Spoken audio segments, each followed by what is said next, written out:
Time to name 25 on defense, Logan. Starting with the defensive line, I think we can pretty safely put John Allen. We can put Deron Payne.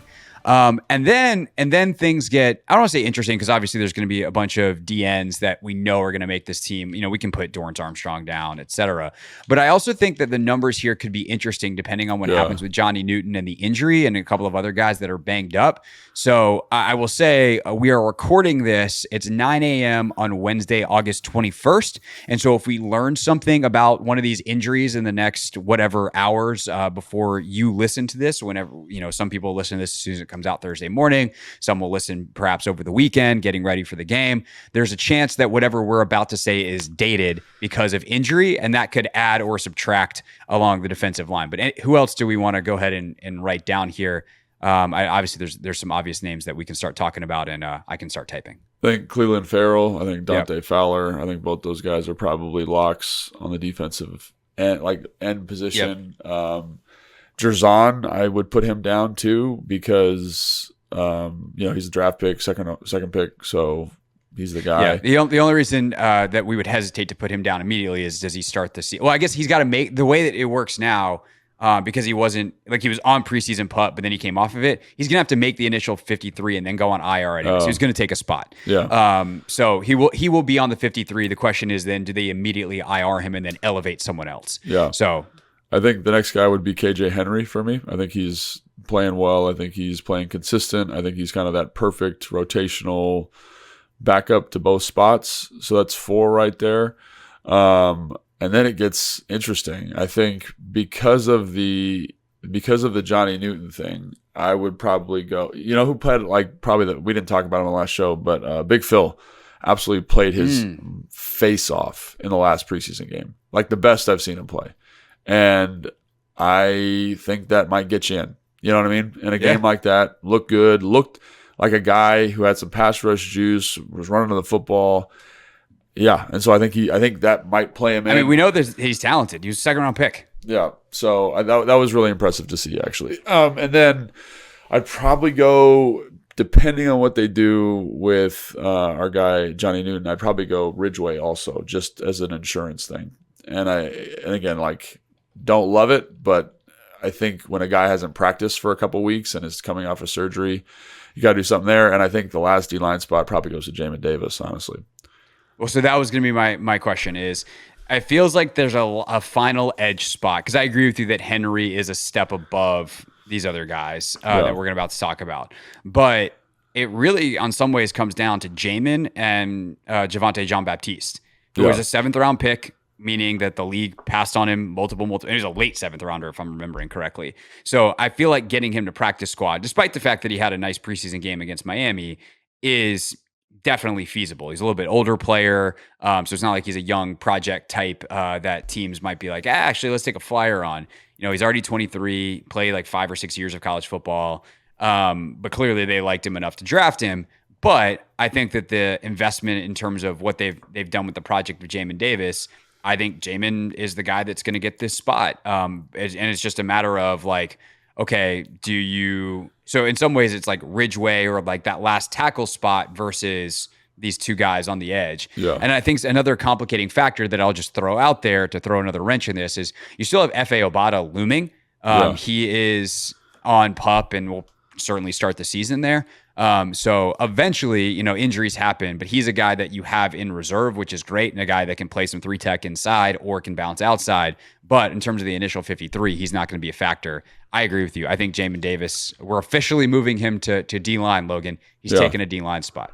Yeah, and it's exciting. I think it's they saw something, they've invested in it, they've developed it, and he sees the opportunity with both hands. Because I think initially I was thinking Andre Jones was going to get this is when training camp started, but I think Jamin's been a little bit more consistent in terms of making plays. So, and we've talked about how with evaluation, making plays is a significant part of it. So for sure. Yeah. Do you find a way? And that's, Jamin, the athlete, figuring it out, even if the technique is coming along, but the technique is also coming along. Like, he is a couple months into a position change to one of the premier hardest positions in the sport. And so credit to Jamin, salute, hat tip, you get a roster spot. All right. Linebacker. there is not a lot of depth at this position, Logan. Like this is a weird position, and part of it is because they took Jamin out. I think one of the questions we're going to ask here is like, do we put Dominique Hampton in and list him as a linebacker? But obviously, Bobby Wagner, Frankie Louvu, they're the locks here. What else do we feel like we know at linebacker? I think Walker. At this point, I was going to say Walker's the guy. Malik, how do you say his name? Michael. I think it's just Michael Walker. Yeah, Michael Walker. It's spelled with a Y though, right? Yeah. Yes. So we got Michael number Walker. 32 for those that are like, who? The guy that's 32 and played a bunch and made some plays. Yeah. I agree with you. And then what do they do with Jordan McGee would be the other question here. Does he take a roster spot? It sounds like the injury's not going to take as long. Yeah, I also think this is just like we were talking about with Newton, where he's going to have to be on the initial 53. And then the question is, can you sneak someone else to practice, or can you get someone else through waivers initially, IR McGee if he needs that time, and then re-sign said other player or someone from somewhere else? Because that's the other fun thing too, is like we have an initial 53, everyone makes the cut, and then someone who survives and is the last cut actually gets cut 2 days later, because that's how this works. But we're just trying to guess the initial 53. We're not scouring potential waiver wires here. So I'll put Jordan McGee down. Yes. Long story short. And then I think Dominique Hampton is the next guy. Why we like? How does that work in terms of him going full-time linebacker versus still playing some safety? Because he played both in the game. Why are you wanting to put him here / why do you think they want to put him here? I think when you look at the safety, it's very dense. You know what I mean? And so this is a way to get a football player you want on the team. And I think he did a good job at linebacker. Like I really did. And I know that's kind of what he's been doing in camp with that dime linebacker role where he's kind of the safety in the box. But I was color me impressed, man. He was pretty physical. He did a great job in coverage, matching concepts. And again, there's some rawness there. I'm not saying he's perfect or fully developed, but I thought he understood space. He understood how to kind of get under stuff and really did a nice job of running and pursuing to the football and played hard. And I think if I want someone, it's going to be him playing hard, and I want him on the roster. Basically, is what I'm saying. Like as a teams guy, as the fifth linebacker, you can call him a safety, but he's a flex piece. We're going to list him at linebacker. Okay, works for me. All right, whether we list him as seventh safety or a fifth linebacker doesn't really matter. Corner is weird. This is a weird one. It's a weird one. All right, Emmanuel Forbes is making the team. Yes. Benjamin St. Juste is making the team. Mike Sanders still is making the team. Mike Sanders, I was like, I'm definitely missing one. The question is, am I missing two? Is Noah Michael Davis is making the team. Okay. Oh God, sorry, Noah. I can say your name now. Spelling it, not so much. But that's okay. We have in a separate tab that the people can't see. We're just going to do a little copy paste action. Bang. Noah, you're on the team. Igbenogany. And then who? I don't know. I mean, so do we think Michael Davis is potentially in trouble? I do kind of. I think like watching him, and again, like I think Michael Davis at points has done some really good stuff. And let's just be clear, like I'm not flippantly talking about a man may or may not having his job. I understand like this is a big deal for him. Yeah, you understand as well as anyone. Yeah. But I think Chiganuzium's done a really good job. And I think you want to try to find a way to keep him around. And like when I watch him play, when I watch him in coverage, and again, it's been a little bit limited and it's against the backups. I don't know if he's ready for full-time varsity work yet, but that's the guy that I would kind of say I would prefer him over Michael Davis, but Mike Davis has the experience. And let me give you one more that's kind of in between then. Younger guy, has some experience, but is a stud on teams, and that's Tariq Castro-Fields. He's done a good job too. And Dan highlighted him the other day. I had a note in my notes from the Dolphins game, like Castro-Fields had a good night. Yeah, so I think that's where I'd kind of go. I'd go probably one of those two other guys just from an upside play over Mike Davis. But it's really flip a coin. And like this is where like being in the room and talking to them and understanding their development is going to be so important. And who do we think we can get to practice squad? Honestly, like I think you could probably get Mike Davis to practice squad. Like I really believe that. You know what I'm saying? Like it's at a point now, like based on what he's done on the field, where I think that could happen. So I'll kind of leave it up to you. I I'd probably go one of those other two guys at this point, just from a play standpoint. But again, we're just kind of going off what we've been able to observe. So yeah. Castro Fields is a guy that's been on practice squad, and Anusium was an undrafted free agent this year. Feels pretty safe on either one. So it really comes down to like, who do you want on your game day roster? Yeah. I'd probably lean Castro Fields in that case because he's got the experience, but like I don't know by much. Maybe because Peters brought Anusium in, and he was the guy that they gave a ton of money to, right? Yeah, they gave him I'm thinking of the right guy. Yeah. So let's go Anusium. Yeah. And it's a little surprising. And again, like this is one where it's much like that fourth tight end spot or like the sixth wide receiver spot. Actually, I feel better about the sixth wide. This one feels flip a coin. Preference. Well, and the coin is going to be flipped on the field this weekend. Yes, like, right. This is a spot that is on the line Sunday night against New England. And both those dudes are going to be out there a ton. You're going to have to watch and see if one of them makes a big play on teams. You're going to watch how they do, obviously at corner. And the other thing too is like, with the position flex inside, outside, can either of these guys play any nickel? Can they play outside? That's a great point. We'll see how they test them because I expect them both to play quite a bit on Sunday night. Okay, that leaves safety, which is also nightmare. Yeah, because they have too many good players. Okay, we know that Quan Martin is making the team. We know that Jeremy Chin is making the team. I'd say Percy I would Butler. say, yeah, I feel pretty good about Percy because he's been consistently the third guy. But man, I don't know. Like after those first two, there is not a lot of separation for the next like five guys, and we're talking about the next spots. one for me, for sure, Tyler Owens, for sure. Yeah, I actually kind of agree with that. Where I'm just like, he's played his way definitely onto the team. I don't know who he's kicked off. Yes, but I do feel like with what he's done on teams. I mean, he has the touchdown saving tackle on the 59-yard run. Where you see the hustle and the ability to clean something up when a bunch of other guys, made mistakes. Obviously, that's how you get a 59-yard run. Not personal, it's just business. And then I don't know. So we're talking about Derek Forrest, we're talking about Jeremy Reeves, and we're talking about someone else whose name I'm forgetting. Yeah, let me look. Although I guess with Hampton going to linebacker, are those the two other guys? And we've actually made all the math work. It helps you out. And I guess the other thing I'd say is like, do you want to keep an extra corner? Like though I did notice in the preseason game, they kept Noah, they had him play some safety, because I think they really want to keep him on the roster. So it depends on what you want to do here. I think these are the four for sure. I think I went back and watched all of Forrest's plays from the preseason and all of Jeremy's plays from the preseason, and there's been a little inconsistency with them. Jeremy's missed some big tackles. You mentioned the long run, like he misses the tackle. Yep. And that's not an easy play to make by any stretch of the imagination, but when you're the post safety, like it's one that I think Jeremy would tell you and Dan Quinn would tell you, like he's got to make that, Yes. And in the Jets game, Percy made both those plays. You know what I'm saying? So that's why Percy's ahead.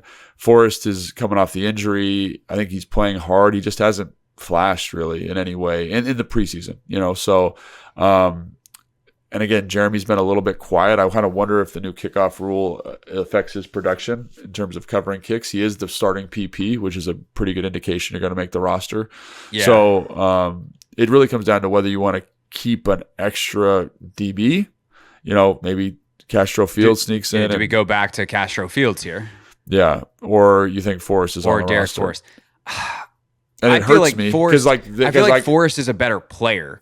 But talk about like tough. This is where it gets tough because like I love Jeremy. I love how he plays the game. I love his approach. And same thing with Forrest when he's healthy. But have they done enough with the new staff to be like, we deserve this spot? Or has another guy like Fields impressed them enough? Or do they keep another defensive end? Like it's tough. And so you could put Forrest in here, because we put Hampton with the linebackers, but I think this is a really tenuous spot for whoever this is. I might lean Castro Fields. I mean, I don't know, man. This is really, really, really tough. Yeah. And I think like Reeves, I feel the best about because he was an all-pro 2 years ago on teams. Right. I know he's coming off a major injury, but like he doesn't look like he's coming off an injury. He's flying around. And I think when I think about what Quinn and Peters value, the compete level, the intensity, the toughness. Do you play hard? Like, are you a connector in the locker room? Like Jeremy Reeves is the ultimate of everything they look for in it. Like Jeremy Reeves would have a commander tag if you will, to go back to the draft process. He's got to be better as a tackler, but he's fine on teams, which is where he's going to play most. He's always been, a hit or miss safety. That's who he is, but that's why he's farther down the depth chart at safety. I think you then, in part, maybe you're asking, like, who are we more likely to get to practice squad, Tariq Castro Fields or Derek Forrest? I would think Castro Fields, so maybe we lean Forrest. Yeah. But if you're like, no, we want Castro Fields because he's actually going to play for us on teams right now, and Forrest can too, by the way. Right. I could be easily convinced either way here. Yeah, and I don't have a strong opinion. It really, and Castro Fields has been probably better in the preseason games. And again, it's versus the threes. It's like, there's caveats there, but just from what we've seen and in practice, like Forrest has not shown up definitively. And I know we've seen him play really, really good football, but this is part of the tough thing with a new staff, right? Is like they're not beholden to him in any kind of way. So it's your call. I don't, this is how tough it would be. It'd be like, this is where I would say, like, how's he in the meeting rooms? How's he been in the locker room? Because there's no like definitive difference, I don't think, at this point. I'm going to say Forrest. And I'm going to say Forrest because I'm staring at the Jeremy Chin line on this thing right now. And Chin has had some injury issues since his rookie year. And I think of the guys here, the guy that is probably the best backup for Chin is probably Forrest. Sure. Now, again, I'm basing that off of his previous production, not necessarily what we've seen in the spring as he's working his way back into shape. And DQ did talk about how, hey, Forrest missed some tackles, but first preseason game, you tend to miss some tackles because you're getting back into it. And this was his first. So this is a spot that is on the line Sunday for sure. But I'm going to go Derek Forrest because I think if Chin were to miss a game, I would like to plug Forrest into a lot of the roles that Chin plays and keep Percy where he is in his Percy Butler role. And I would probably do that certainly over Reeves. And I don't know. Owens is kind of the wild card there. Like, what role is Owens playing? And maybe he's been an absolute maniac. Like on teams, like if you have time, Craig, go watch the kickoff coverage. Like, he blasted the blocker into the dude two times in a row. He did that, and then he had the tackle on as a gunner. Like, dude's making the ball club. Like, he's for sure here. It's just like defensively, what are you doing with him?